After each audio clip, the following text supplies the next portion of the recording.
Hexagon is a technology company, unleashing the power of autonomy to measure and improve what industry needs most. Productivity, efficiency, quality, lower cost, less waste. We believe that industry can save our world, that it can be the solution instead of the problem, and that global commerce is the path to a sustainable planet. Hexagon is intent on making this a reality by putting data to work autonomously to measure progress and improve outcomes. Our technologies digitally capture and measure all things in all places. They position, track, and navigate anything.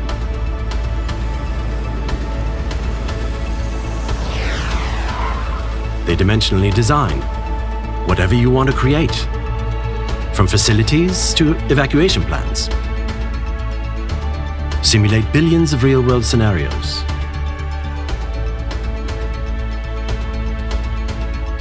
Deliver location intelligence about anything, anywhere. Together, these technologies fuse the physical world with the digital. They empower us to make that giant leap beyond automation to autonomous. Because autonomy is data doing its best work. Yes, it will drive our cars, yet it will do so much more. It will carefully protect our citizens and nations, operate complex assets and facilities reliably,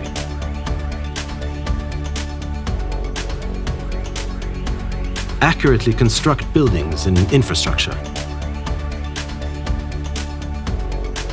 manufacture products and goods intelligently,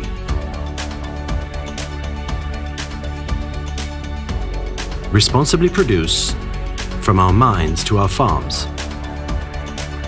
Data will do all of these things autonomously. When industry embraces this, sustainable outcomes will follow. Hexagon, empowering an autonomous future.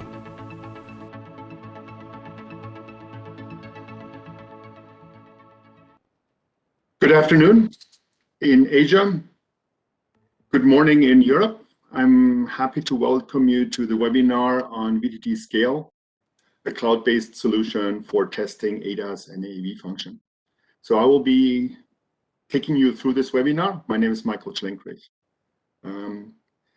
This webinar was created, and you will have both Rupert and Lopa, one of our key developers, giving you actually concrete presentations of the system as it stands right now of VTD Scale.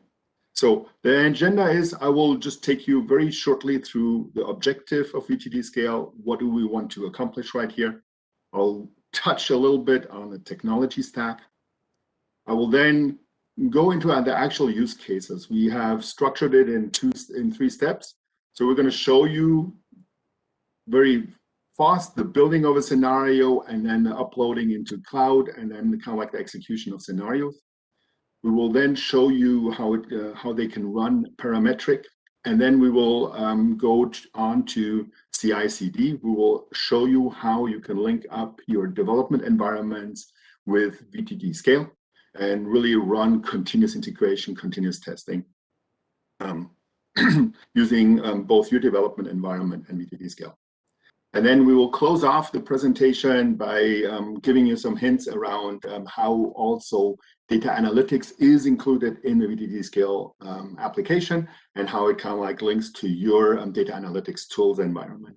And then we close off with a summary. And one of our key points is that VTD Scale is ready to engage with us. Next slide. So let's just talk very briefly about the benefits we are seeing for VTD Scale. So it's a cloud-native application for both testing virtually the ADAS and the AV functions. We want to build a rigorous and consistent testing and verification environment. And you're going to see what we mean with rigorous and consistent throughout this demonstration right here. Key focus, as I just mentioned, is integrating into your continuous integration, continuous deployment frameworks, and really making sure that it is an integral part of your development process. We want to, right here, what we see are the three key and main personas which we think will VTD Scale will address. That's the verification and test engineer, the function developer, and the data scientist. One thing we put very much emphasis into is not only scaling and running the simulation, but also managing the simulation results in a very consistent manner so that you have one spot, one location where you can access all the data and compare everything against everything else. Key, and this is something we learned very early, is we don't want to build a closed or a semi-open environment which does everything in one place. We understand that many of our customers have already infrastructure.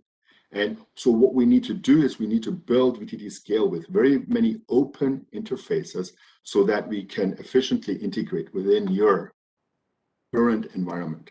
And last but not least, what we did with VTD Scale, because you can scale up to very many simulations. We tested up to 4,000 parallel VTD runs. It requires, of course, not a concurrent licensing-based model, but a consumption-based licensing. Then next slide. So very short on the technology stack. It is, as I said, a cloud-native application. And we were very focused on developing an application which at the end of the day is agnostic to the cloud. Is it a public cloud it runs into? Is it a private cloud based on your customer subscription? Is it an on-premise cloud? Is it a multi-cloud or a hybrid setup that you're using multiple cloud instances, multiple cloud components into it? Okay, it's all built on Kubernetes and containerized components. We put quite some effort in modularizing VTD Scale and really dividing things up in a clean manner to make them more maintainable and manageable, and to really decouple interferences. And I will be going through this in the due course of this presentation. Then, of course, we both support GPU-based and CPU-based workloads. Both of them can be scaled up and to any sizes de facto. And then, as I mentioned before, we persist the data. We have two concepts or two aspects. We have both the data files, which we can manage in cloud-based storage areas, and we have so-called KPIs. These are data which you need to have access to based on your data analytics frameworks. So these are the two types of data we manage consistently in VTD Scale. Okay. So let's go to the personas, and this is really how we have organized our webinar. So what we'll do is, in the first part of the webinar, we're going to show you the work pattern of a verification engineer who is mainly concerned about building scenarios. Then, once we have shown this part, we will show you how then a function developer is going to interact with the system.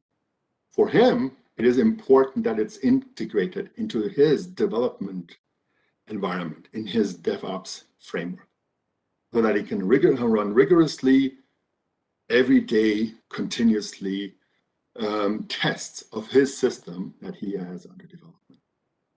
And then the last, we will then move on to show you kind of like how then also a data scientist can access all the data that had been generated by both verification engineer, function engineer, and of course also the data scientist.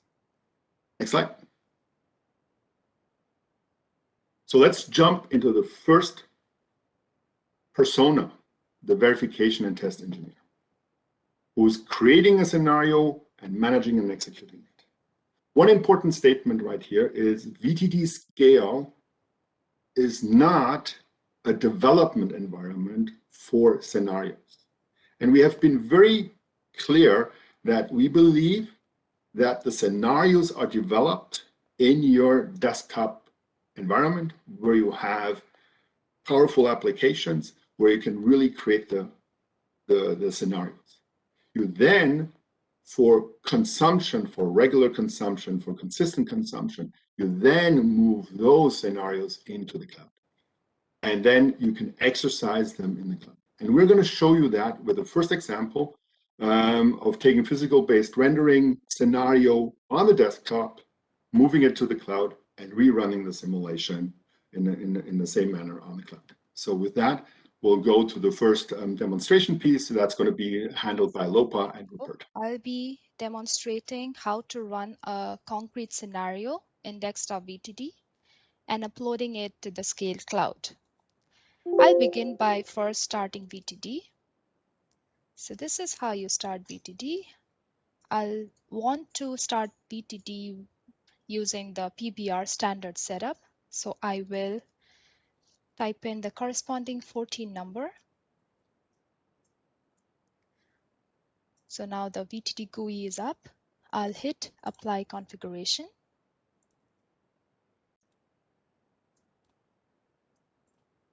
Then I'll go to Files, Scenarios, and select the scenario which I want to run. For our case, it will be scenario.xml. I'll hit the Start button, and now the simulation is running. So this is using our PBR setup, which uses physically based rendering. Now I will stop the simulation. I would like to show you the folder structure where the scenario is stored.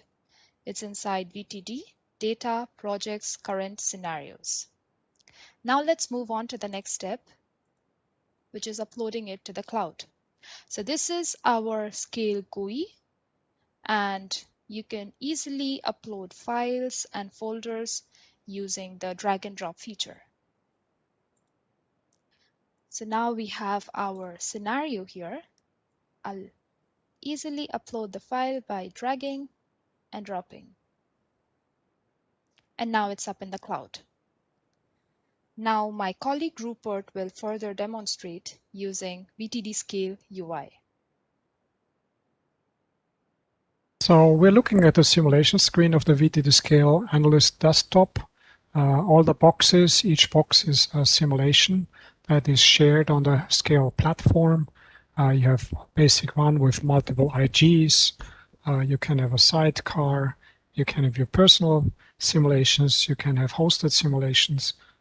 Basic one for fisheye, which is a fisheye NCAP, sidecar Simulink with MATLAB Simulink, PBR, physically based rendering.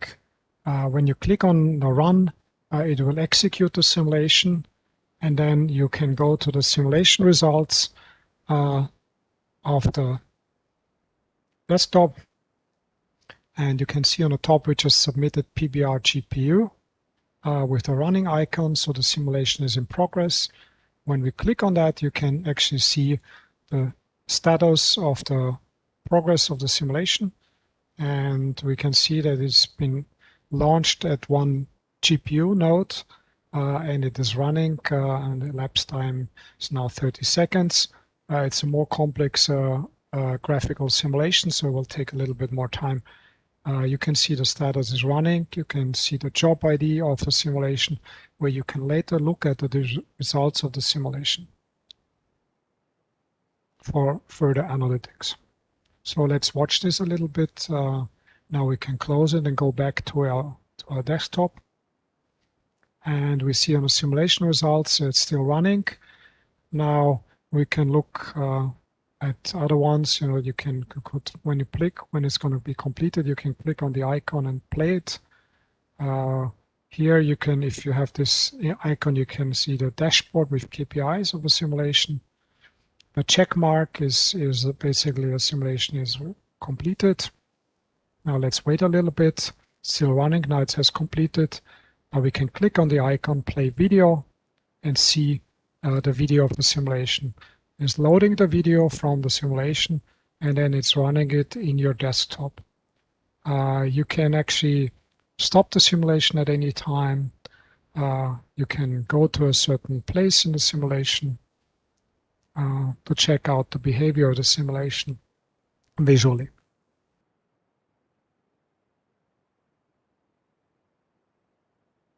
Okay, thanks Lopa and Rupert for this first initial demonstration. The main point, what we wanted to demonstrate right here is determinism. Something we put very much emphasis into is that when you build a scenario, when you run simulations on your desktop, that you get 100% exactly the same results if you move it to the cloud and execute it in the cloud. Pixel exact results. So we want to be sure that you can move between the desktop and the cloud forth and back. If something is happening on the in the cloud, you run very many simulations, you identify an edge case, you identify an instability in the simulation, you can debug, you can take the data down, you can debug, you can run it on the desktop, generating again the same results, and work on those parts. We believe this is very important. This is actually very critical that you can run those simulations in any kind of context. Okay. This creates the confidence on both sides and the confidence in the results. And there's a second point why we want to do that. We believe, particularly if you start to scale up and run very many simulations, that you will not want to spend the storage cost of storing all those simulations for replay. So what you will do is, particularly for large simulations, you will just store the KPIs, so very little data. And if you see something is happening, if one simulation is showing strange effects, then you can rerun the simulation and you can be confident that when you then store the data, that simulation was exactly the same one you ran in your big scale analytical, in your big exploration analysis. Okay? So this is the first part, just making sure that we can run in any kind of context, creating the same results. Next slide. So now we move on. So you've seen that we've moved the scenario into the Scale platform. There are now two aspects which we're going to demonstrate in the next two segments, again by Lopa and by Rupert. The first one is that we put emphasis into really decoupling the SUT from the scenario. So what Lopa is going to show you is that she will upload the SUT and then this SUT can be run with all the scenarios and you can test and you can run A/B comparison, etc. This is basically the precursor for doing CI/CD. On the second part, what Rupert is going to show you is that not only can you exchange the SUT, which is going to show you, but what we also can do is you can also start then to parameterize your scenarios. You can start to introduce parameters, varying ego speeds, varying weather conditions, etc., etc. What we have in Scale is we have a generic user interface to then interact so that the people can define how to change the parameters, or what you're going to see in the demonstration, a more domain-specific user interface, which is really dedicated, for instance, for the oil and cap scenarios, which we're going to show you. With this, I'll hand over to Lopa and Rupert again. In this video, I'll be showing you steps on how to compile a SUT, which will create an executable and upload it on the cloud. So this is the SUT that we have, which is example AB driver dash SUT. We'll begin with running the build script. So this step will take about a minute or so, so please bear with me. Once the build is complete, we'll see the executable created inside the lib folder. So now we have the example AB driver dash 2, which is our executable. This will run as a sidecar in our simulation input. We'll be using CPFA 50, which is an NCAP scenario, as our input deck. This is the Scale GUI, where we'll be uploading the SUT contents. So let's go ahead and upload the contents. So I'm leaving out the other files because those are just symbolic links. So let's use this drag and drop feature to upload the files. The upload is complete and we can see the files uploaded. Now Rupert will extend this demo in the VTD Scale UI. And now we're going to run the parametric Euro NCAP scenario. You can switch between the different types of setups. So we choose car to pedestrian, far, and 50% impact. But you can choose any type of scenario of Euro NCAP, which is specified. You can also select the test speeds. So you can select a subset of test speeds. You can choose the type of sensor being used. You have an option of the perfect sensor or jitter sensor that adds some jitter to the sensor to make the result jittered, let's call it that way. And you can set each X, Y, Z, and HBR parameters, but for this we'll go now with the perfect sensor. We choose the CPFA 50 scenario, 50%, and we choose all the test speeds. Now we can configure the perfect sensor. We choose the near, far, left, and right frustum of the sensor. So this will affect the outcome of the simulation, as objects will not be seen or further seen in the simulation. Now we look at the different SUTs that we can choose. We're choosing the SUT that LOPA has uploaded, example AB driver 2. So you can switch dynamically the SUT that is being the system under test for the simulation. So we go to the next step, we get a confirmation screen. So we're using CPFA 50. The SUT is example AB driver 2, perfect sensor. And now we submit the simulation. After a short while, you're going to get a confirmation the simulation has been successfully submitted, and you get a reference to the simulation outcome.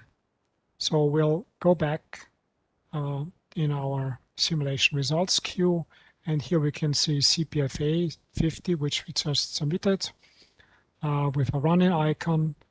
You can see also that it's still running. You can look at other ones to show the results, or to play the video, or to look at the progress of the simulation. Now we're choosing, we had 9 test speeds, so actually we're choosing 9 workers, and you can see that there are only 8 available right now, so it's running those on each node in parallel, and there's still 1 running. And after that's completed, we can look at the outcome of the simulation. So each simulation is test speed, which can be observed the results afterwards. So we'll give it a little bit of time. I'll just finish in a moment. When it's green, you can see now it's completed. So we go back to the VTD Scale UI. Overview screen of the simulation results, and now you can see that it's been completed, and you can see a KPI dashboard which you can click on and look at the KPI for that simulation. Now you can see the NCAP score versus the ego car speed. Let's look at some more details. We'll add some parameters of a simulation that have been recorded. So there's value if there has been an impact, and what the relative impact speed was. And you can see when there's an impact has happened, the points get deducted. So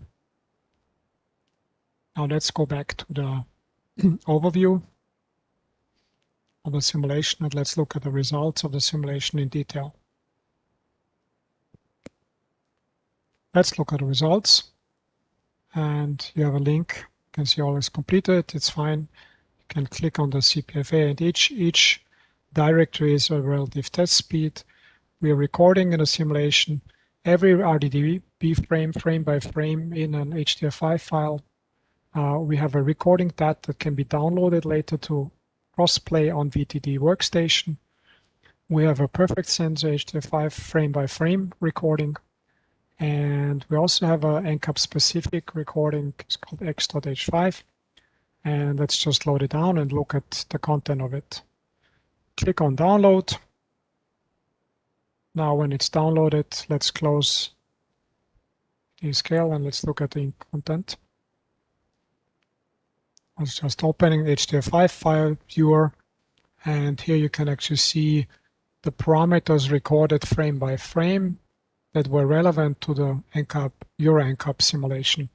So this way you can cross-check your simulation and do some further analytics using HDF5 file. Now that completes our simulation.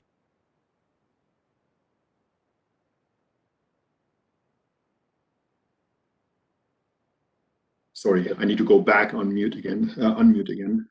So thanks, Rupert and Lopa, for this part of the demonstration.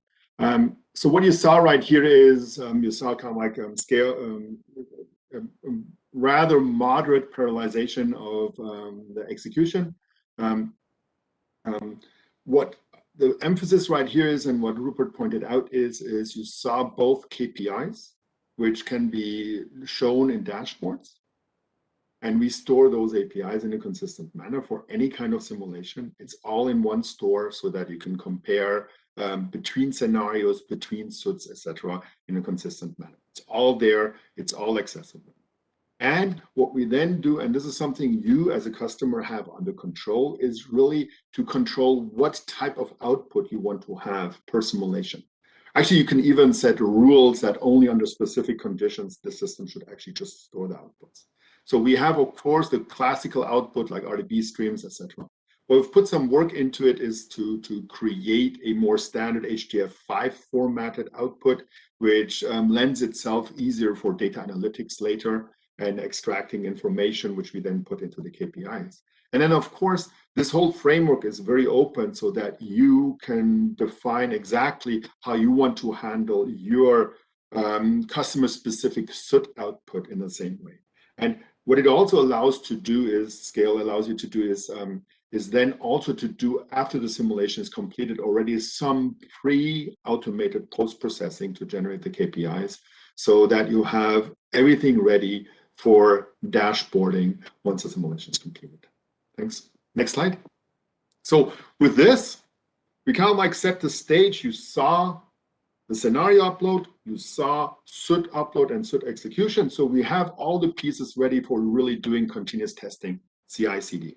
So we're now going to show, and this is Lopa is going to show this, is she's going to go into a DevOps environment. And for this case, we are using the Azure DevOps environment, but any kind of DevOps environment can be integrated with VTD Scale.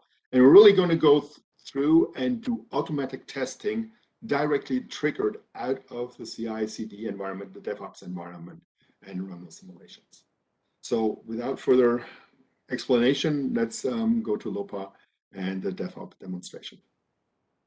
The screen I'm showing you now is of our CI/CD DevOps repo. DevOps is a combination of development and operations. It enables us to quickly meet customers' needs and deliver efficient, reliable software. So the source code of our AB controller is checked in to the repo. So this is the same piece of code that I showed in my previous video regarding the SUT. So what happens here is the SUT gets built and the executable is copied inside the sidecar folder of the scenarios. And then we run a bunch of tests, including unit test, integration test, and some scale test. So let's move ahead and run the pipeline. So this is how you run it. Okay, let's go inside.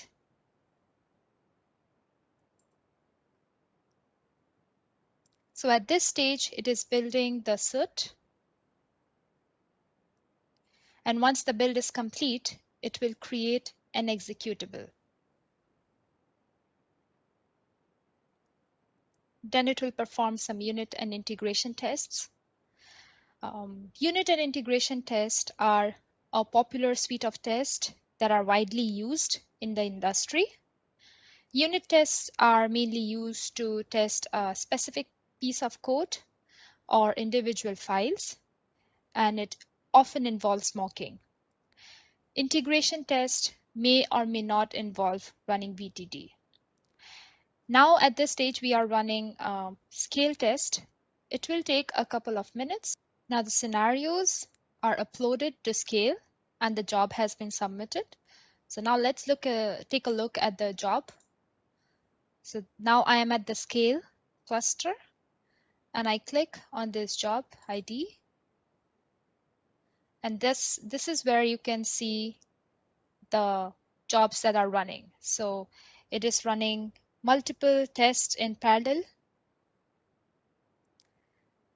It will take a few minutes to get the simulations done. And now you can see that all the tests are done on the monitoring page. So now let's go back to the pipeline page. So after the tests are done, you get links to the results. So this is how you can click on it. And this is where you will get the raw results of the job that was submitted. You also get links for the dashboard.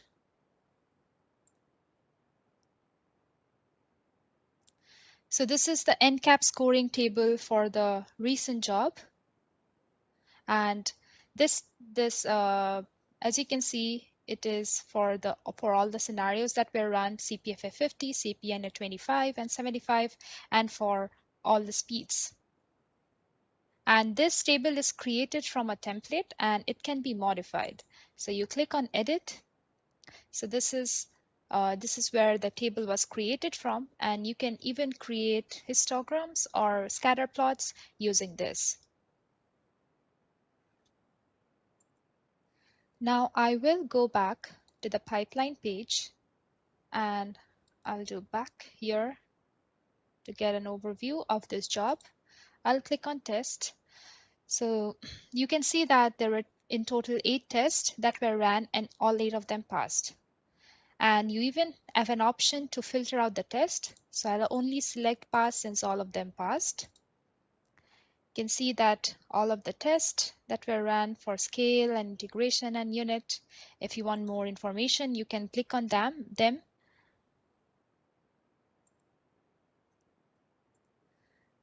In the Azure pipeline, you can also set triggers. So let's see, let's check that out. So one of the triggers that can be set is if you make any change to the source code, it will trigger the pipeline automatically. So I'll open the source code of our example drive control AEB, and I will edit a line. So first I'll click on edit, and then let's edit this. I will commit the changes, commit, and then I'll go back to this pipeline. You can see that this job was automatically triggered because of the change that we just did. So let's go inside and check out the job. You can see that the job has started and it is now at the building of the SUT stage. And now it is running the scale tests. So now I would go back to the pipeline page, which is the scale CI VTD. You can see that the last job was successful and the current job is running. Let's go to the analytics page. So this page gives a high-level overview of all the CI jobs that were run in the pipeline. And it even gives information about the pipeline pass rate and the pipeline duration. So this is a good page to come to know or see the trends of the pipeline and the tests.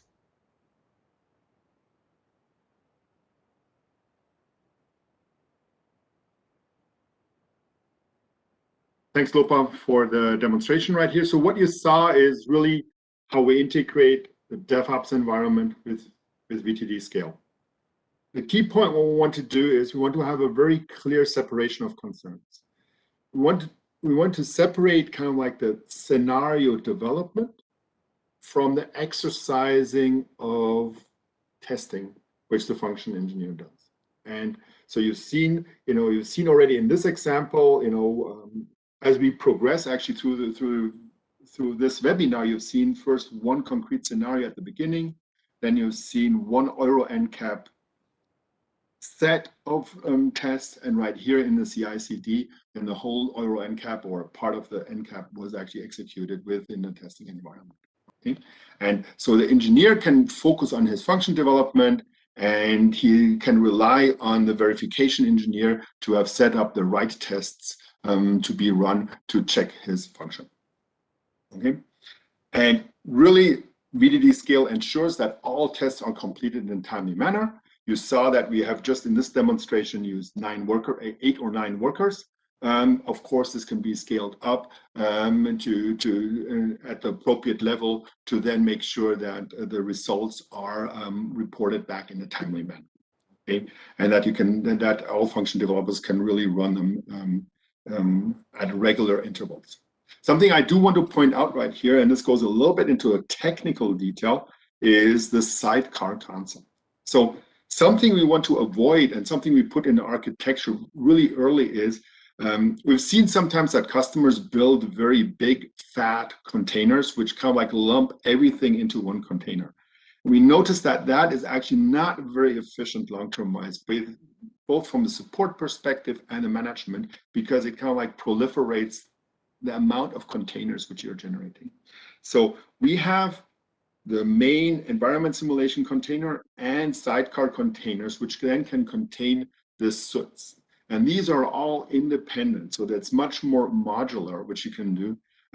What we have implemented in VTD Scale is that we support pretty much all the VTD communication patterns between the VTD simulator and environment simulation and the SUT, this being RDB or this being shared memory communication. So we can support, particularly for GPU-based stuff, shared memory communication between Dockers in this setup. And then we build a total pod together, and that's the entity which then scales up.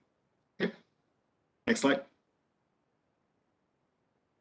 So now for the data scientist, there's no demonstration because I think everybody of you have your own preferred tools and analysis for the simulation results. So first thing is we are very transparent in terms of the data lake and the data, how we store the data. So we have open interfaces to all data. The schema is exposed. You will get full information so that you can access all the data that was generated by VTD Scale simulations. Okay. Second point is what we put in place is not only that you get the results after the study, but we are actually pumping the data into this persistent lake live, so that as the simulation is going on, particularly if it's large-scale simulations, you can already see live updates from those simulations that have been already completed. Okay. What we have done is, and you see screenshots right here, is we have validated our schema, our persistence lake by linking in commercially available data analytics tools. So we have a link both from Tableau and Power BI, and we assume that we can essentially build for every data analytics tool very easily a link towards our schema so that the data can be pulled into your preferred tool. If you have desktop applications, of course, you saw the button that you can download the KPIs, so into comma-separate lists, and then you can actually load them into your preferred desktop application, into MATLAB or whatever. Or what we have, and what Lopa also showed, is we have VTD-specific dashboards, so that they present scenarios in already a prepackaged way upfront, so that you don't need to do any kind of. There are many people which are not very familiar with the data analytics tools, so they just want to have a prepackaged dashboard they want to access. Okay, so important is that all the simulations, independent of how the data was generated, what the scenarios were. We have one consistent lake so that you can compare everything. So if you have multiple scenarios which generate safety factors, then you can compare all the simulations in a homogeneous way with each other. Next slide. So this brings us to the end of the seminar, of this webinar. So summary right here is we are ready to engage. It's an open, VTD Scale is an open platform which can integrate into your environment. I think we made it very clear that there is a strong focus on CI/CD. Because of that, we put very much emphasis in separation and modularization of SUT scenario. And something I want to stress right here, we believe that we can handle all level of complexity of the actual SUT. The system is elastic, so it can handle any workload, and it scales up so that you get your results in a timely manner. We have the persistence lake. And then last but not least, the software is available both through Microsoft Azure or through the AWS Marketplace. With that, thank you very much for your attention, and I hope this was very informative for you. So, question and answer.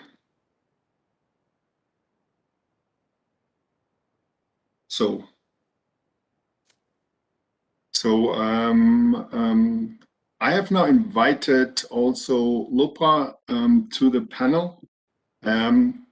So Tushar, can you just kind of like voice your questions and then that were asked into chat, and then I'll try to answer them. Yeah, sure.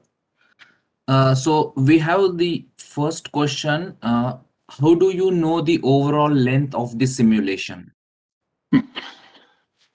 That's a tricky question. I think when you run a pipeline, at the end of the day, you know exactly how long those tests will take on a regular basis. So kind of like because you run them repeatedly, I think this will pound itself up. Now, of course, we don't yet have any kind of estimator up front, but as you saw when you upload the scenario, you run it, you essentially get a time filling for that, and that would then basically structure the thing.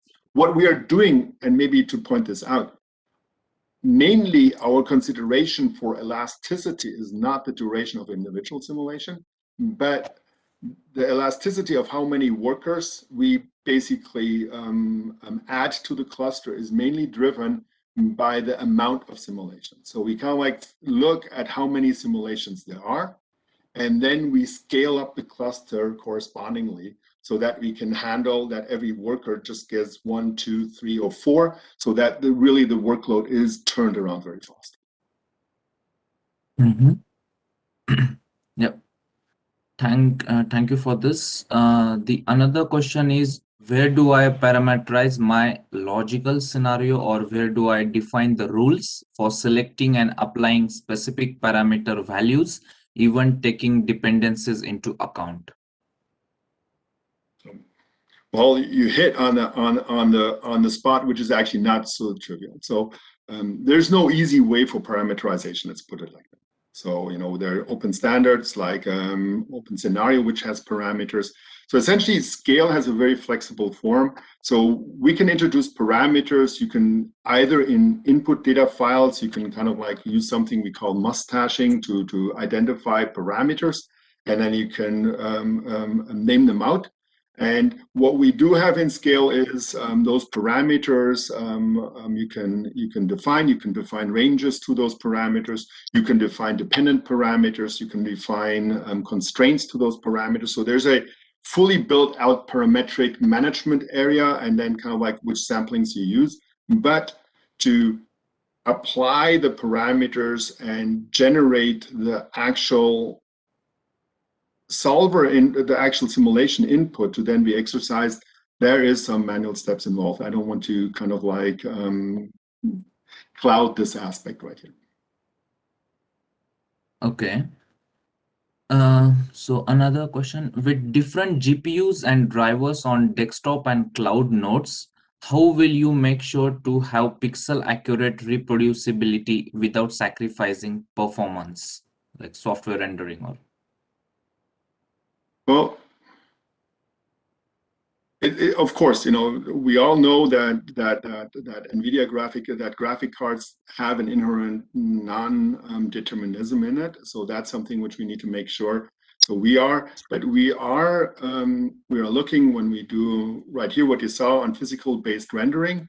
We do make sure that if you run the physical-based rendering on your desktop and you run it in the cloud, that really this part, so really the image generators are doing, to the extent possible, are deterministic, okay? And that's something which, for instance, for the physical-based rendering, we can pretty much ensure. Okay. How do I define, assess, and evaluate KPIs during and after the simulation runs? So that's a tricky part. The point right here is when we are providing the VTD environment simulation to VTD Scale. The environment simulation essentially generates ground truth data. And typically what you do is, if you then kind of like generate KPIs, what you really want to do is you typically want to compare it to your SUT performance, right? Is it a sensor you're evaluating? It's a path planning tool, etc. So there's always a combination of doing post-processing, which involves also data output from the SUT, which we don't really understand how you are storing that on the customer side. So we have this processor container which runs after the simulation is completed, and right here we have some very basic tools to extract ground truth data. You saw it, to kind of like calculate impact velocity, safety factors, etc. But any kind of more sophisticated KPIs which you want to do, particularly if they relate to comparing to SUT performance, that's something where we just have the processor part, and then that needs to be developed on a case-by-case basis. Mm-hmm. Okay. We have a couple more. So the next one is, how many executions can be run in parallel, and how many runs can be queued for a large-scale validation? We tested up to 4,000 runs on a Kubernetes network. We believe that we can go up to 10,000 easily. At 10,000 and above, things get, I would say, complicated out of multiple reasons. We are reaching limits also on Kubernetes at that point in time, but we do have meta scheduling approaches if you really want to go to 100,000 parallel simulations. So that's part one. Part two is we are using as a scheduling engine Spark currently, and there, the number of simulations you want to run, if it's 1 million, 10 million, that really is something which there's no limit right here. So it is just basically a function of how much resources do you apply to that study, and at the end of the day, you can. I once said, it's not really a limit of scale. I bet the limit is more the budget than the scale system in running large scale simulations. Mm-hmm. Okay. So how to judge the sim job is successful? That's something on the pass failed pipeline. Well, as you build pass failed pipeline, right, Lopa, you need to kind of like define what is pass failed. Can you comment on that? Yeah, and also I think you guys saw in the UI that Rupert showed that you can see the results. You can monitor the job if it's running accurately, and you can also see if you get the results and so on. So that's a good way to know if the simulation job was successful too. I think any other comments, Michael? Well, yes. So we do have health monitoring. So if it is, does a job run wild? That's something we determine. So there are some metrics which we have to just make sure that the job in and of itself is correctly executed. But then kind of like rating the pass and failed of the actual simulation, that's something which then involves, as Lopa said, analyzing the output data files and building and defining the rules. Mm-hmm. Okay. can we integrate other Docker containers during the simulation run? Not exactly understanding during the simulation run. What we're doing right here is we are actually dynamically, when we submit a run, one step is that we dynamically build the pod. And at that point of dynamically building the pod, we can include also new Docker other Docker containers, yes. So yes, at the start of the simulation, the DAC, or the pod, the composition of Docker containers is dynamically built. And that's the point where we can then also insert customer-specific containers. Mm-hmm. What types of Kubernetes nodes we are talking about here? Now, that is a question of an expert, which I'm not sure if I have that level of an expert right here. So, of course, we have, we can have different nodes. You saw that we use the VTD Scale system with GPU nodes and with CPU nodes, but actually, I'm not quite sure where this question is hinting at. So this definitely is something which I would like to kind of like pull in our more architectural people in any kind of such a discussion. So if this person is interested, we can definitely follow up in a more one-to-one discussion. Okay, sure. We have another one. How does a SUT need to be designed in order to make sure its relevant data is recorded together with the other data coming from VTD? Again, so we have some guidelines, we have some recommendations right here of combining the data. So that would go, that's something, let's be honest right here, is we need to work together with the customer in kind of like understanding its SUT, and then kind of like making sure that the SUT build and integration into VTD Scale, into VTD in general, is working. And so that would be more of a one-on-one discussion right here. We have some documentation right here, but Lopa, is there anything else we can add at this point? It's just that the example that we showed was of the AV driver, AV controller, and I think we integrated it such a way, and I think, Michael, we will be providing that as an example, right, to the customer. Yes. So that would be a good reference to start with in doing that. Yeah. So we want to build out some examples, like if you have a Simulink driver or something like that, a Simulink model, that we will have some examples of how this should work in a consistent manner. Okay. Mm-hmm. Okay. Yeah. So what is the simulation speed of the same scenario, local versus cloud in VTD with VTD?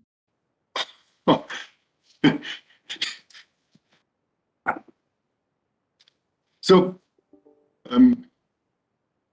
that really depends on the hardware you're using on, and even if you talk to Azure or Amazon, you can get high-powered hardware, you can get low-powered hardware. So if you have low-powered hardware, then the simulation will take longer. Maybe it will take more than real time, right? But who cares in the cloud?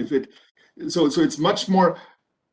I would say if we're talking about capacity and throughput, I think what you will notice is that it's much more a cost efficiency discussion. How can we most cost efficiently get those simulations done?